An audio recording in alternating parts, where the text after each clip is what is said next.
Buenos días o tardes a todos quienes estén viendo esta cápsula. Esta cápsula es en reemplazo de la clase del día lunes 16 de junio del 2025 para el ramo de expresión oral y escrita.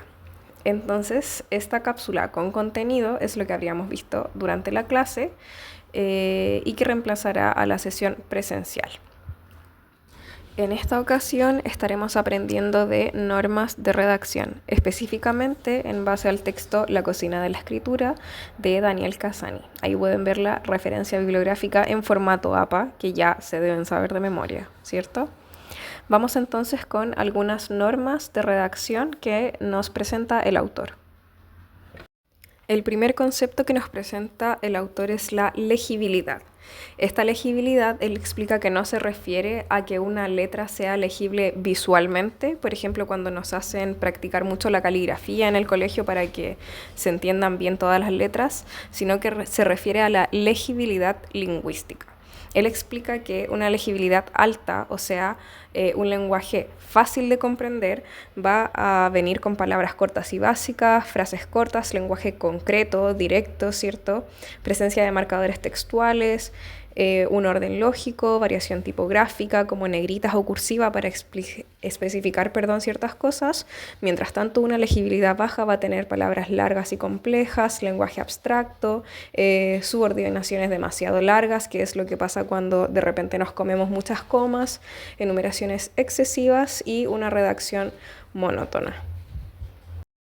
Ahora bien, algo muy importante que tengamos en consideración es que Cassani nunca va a decir que la legibilidad tiene que ver con lo más fácil.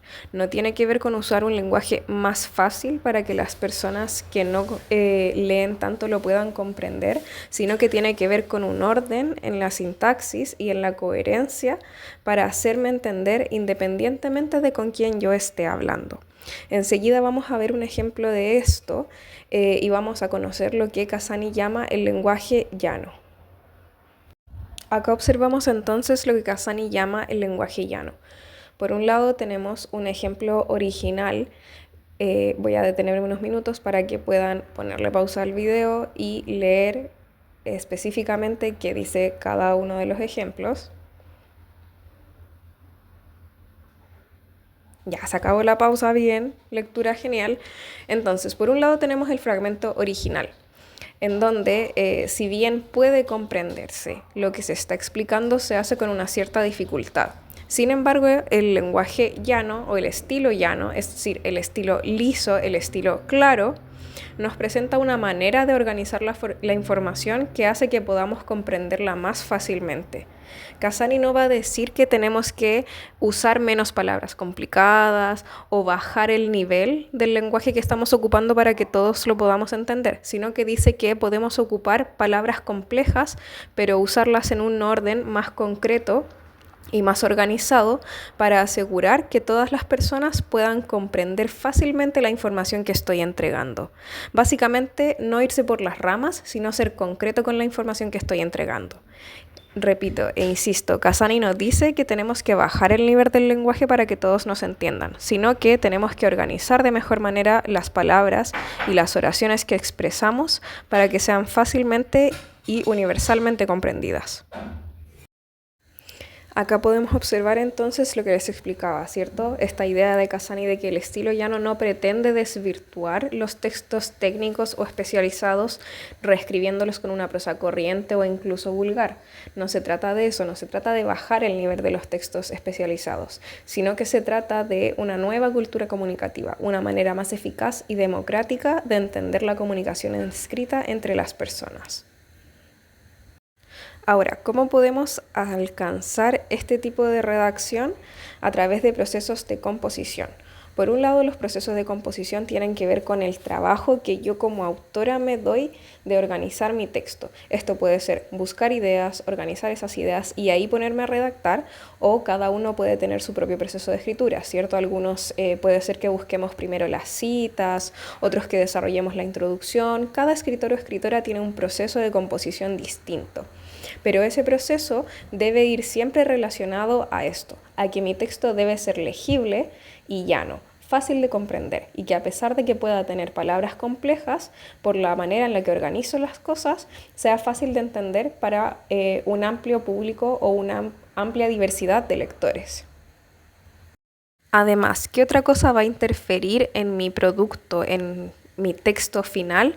Va a ser mis conocimientos, mis habilidades y mi actitud también. Por un lado, los conocimientos se refiere a cómo yo adecuo, de acuerdo, por ejemplo, al lector que tengo, la manera en la que me comunico. Tiene que ver con la gramática, con la ortografía, con recursos retóricos, con cuánto yo conozco la estructura de mi texto.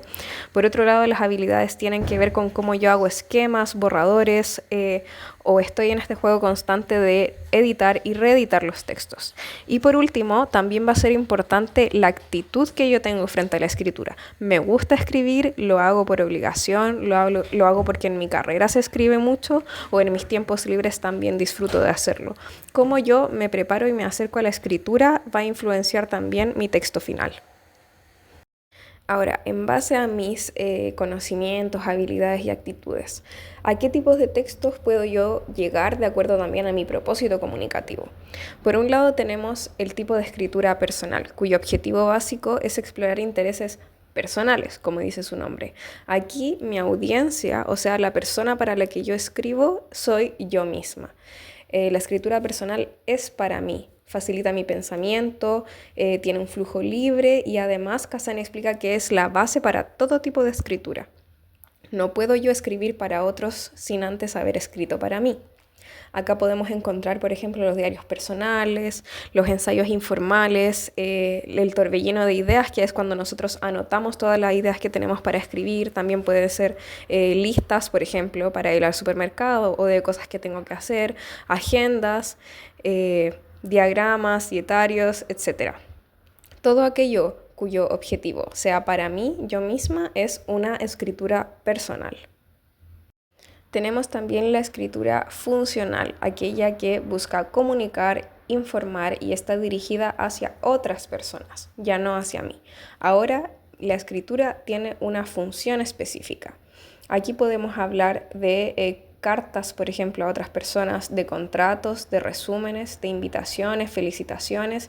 Aquello que tenga una función específica y dirigido a otras personas es el tipo de escritura funcional. Luego tenemos también, están tomando apuntes, ¿cierto? Va a haber prueba de esto, de cada una de las palabras que digo. No sé si va a haber, pero tomen apuntes, es muy importante y es parte del resumen que tenemos que hacer del texto de Kazani. Bien, entonces, escritura creativa. Aquí tiene que ver con satisfacer mis propias necesidades de inventar y crear. Y aquí la audiencia es mixta, por así decirlo. Aquí mi audiencia son otras personas, pero también soy yo misma porque tengo que satisfacer mis propias necesidades de creación. Aquí entra la poesía, la comedia, los cuentos, las novelas, los chistes, parodias, cartas hacia otros y hacia mí misma, perdón. Aquí tiene todo que ver con el arte, por ejemplo. Como les comento, con los poemas, con la narrativa, todo eso tiene que ver con la escritura creativa. Ahora, vamos con la escritura expositiva. Esta tiene que ver con explorar y presentar, como dice su nombre, exponer información. Aquí nuevamente la audiencia es mixta, es el autor y otras personas. Aquí están basadas en hechos objetivos, informa, describe, explica. Aquí puede aparecer, por ejemplo, el periodismo, los artículos científicos, las noticias, entrevistas, etc.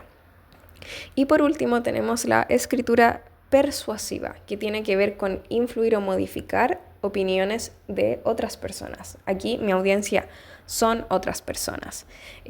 Acá se mueve mucho la escritura persuasiva por el ámbito académico, laboral y también político. Entonces, vamos a ver, por ejemplo, artículos editoriales, panfletos, publicidad, anuncios, eslogans, artículos de opinión, reseñas, todo aquello que busque influenciar cómo piensan otros. También la escritura respetuosa e irrespetuosa que pasamos a ver inmediatamente. Tenemos entonces, por un lado, una escritura irrespetuosa o sexista, la cual dice: estimado señor, lamentamos tener que informarle sobre la decisión de los directores, que no lo han considerado apto para la vacante de adjunto para la cual fue entrevistado. Ha resultado bastante difícil escoger entre tantos candidatos que, como usted, estaban muy capacitados. De todos modos, los responsables de esta entidad nos sentiríamos muy honrados si pudiéramos contar con usted entre nuestros futuros colaboradores. Por otro lado, pasamos esta escritura irrespetuosa a una respetuosa. ¿De qué manera? Comenta Cassani en el ejemplo.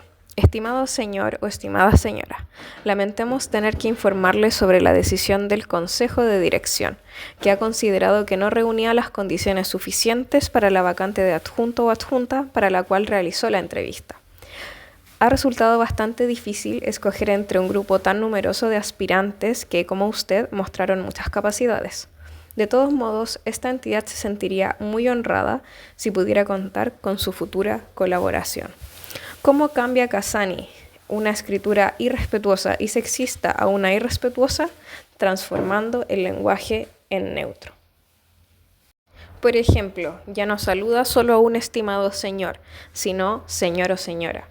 Ya no habla de los directores, habla de el consejo de dirección. Ya no habla de que usted fue entrevistado, sino que habla de la entrevista que le realizamos o que se realizó. Tampoco habla de candidatos que están capacitados, sino de aspirantes, que es una palabra con un género neutro. También ya no habla de futuros colaboradores, sino que habla de una futura colaboración entre las partes. De esta manera, a través de la neutralización del lenguaje, se oye un tono mucho más formal y además se habla de escritura respetuosa. Es lo que se hace muchas veces, por ejemplo, para evitar usar el lenguaje inclusivo en muchas ocasiones, pero poder usar de todas maneras un lenguaje neutro que incluya a todo el mundo. Por ejemplo, no es los trabajadores, sino es quienes trabajan. No es los estudiantes, sino quienes estudian, ¿sí? Así, de esa manera, con esa simple redacción, sin enredarnos poniendo a, o, etcétera, podemos pasar de un lenguaje sexista a un lenguaje respetuoso, conservando la formalidad que muchas veces se nos exige mantener. Ahora, esta es solo una primera parte del texto de Daniel Cassani. Hay muchas otras normas de redacción y escritura que el autor presenta para que como escritores podamos tener resultados mejores. Sin embargo, para la tarea que vamos a dejar, vamos a considerar estas primeras especificaciones. Por lo tanto, la primera tarea va a ser: considerando estas normas de redacción, deben transformar la siguiente oración en un texto legible, llano y respetuoso. ¿Cuál es esa oración? La oración es la siguiente. Buenas tardes, caballero. Represento a los dueños de la empresa de teléfono de Alemania que usted contrató y que me escribió el otro día para decirme que no le funcionaba. Quédese tranquilo que mañana lo vamos a ver a usted y a la máquina de llamadas a ver qué pasó y qué podemos hacer para que se pueda comunicar con sus amigos y familiares pronto. Así que ya no esté preocupado que, como le digo, rápido lo vamos a alcanzar para iluminarle raudamente su casa. Claramente, este ejemplo yo lo escribí con toda la intención de que suene enredado, desordenado, poco entendible, ¿cierto? Entonces, ¿cuál es su trabajo? Ustedes van a tener que agarrar esta oración toda desordenada e irrespetuosa que yo hice y van a tener que traspasarla a través de su redacción a una oración con un texto legible, llano y respetuoso, que considere todo lo que aprendimos el día de hoy en esta cápsula, ¿cierto? Por ejemplo, ¿qué palabras podemos cambiar? ¿Qué signos de puntuación podemos cambiar? ¿Qué información podemos quitar o agregar para que este mensaje sea más claro? Todo eso tienen que hacerlo ustedes. Luego de corregir la redacción de esa oración, tenemos una segunda tarea. Ustedes van a tener que responder a las siguientes preguntas. ¿Por qué y para qué escribes? ¿Disfrutas de hacerlo? ¿Qué puede aportar tu escritura a la sociedad? ¿Cuáles son tus fortalezas y debilidades al escribir? ¿Cómo es tu proceso de escritura? Esto para que pongamos énfasis a lo que Cassani dice que es muy importante, que es la actitud con la que nos acercamos a escribir. ¿Cómo podemos escribir si no nos conocemos a nosotros mismos como escritores y si no nos acercamos de una manera específica o con una intención específica a los textos que queremos explorar? Entonces, luego de la tarea 1, luego de volver a redactar esa oración, ustedes van a tener que redactar un texto completo en donde respondan estas preguntas. Por favor, no vayan a poner pregunta 1, ¿por qué y para qué escribes? Yo escribo para...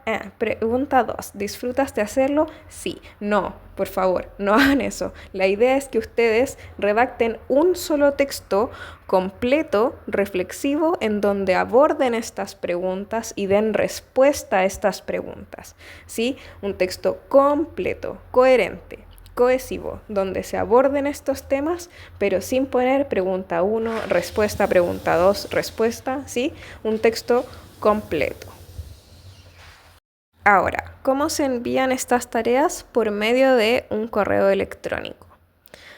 ¿A qué correo? A mí, no al profesor Diego, a mí, ayudante del ramo.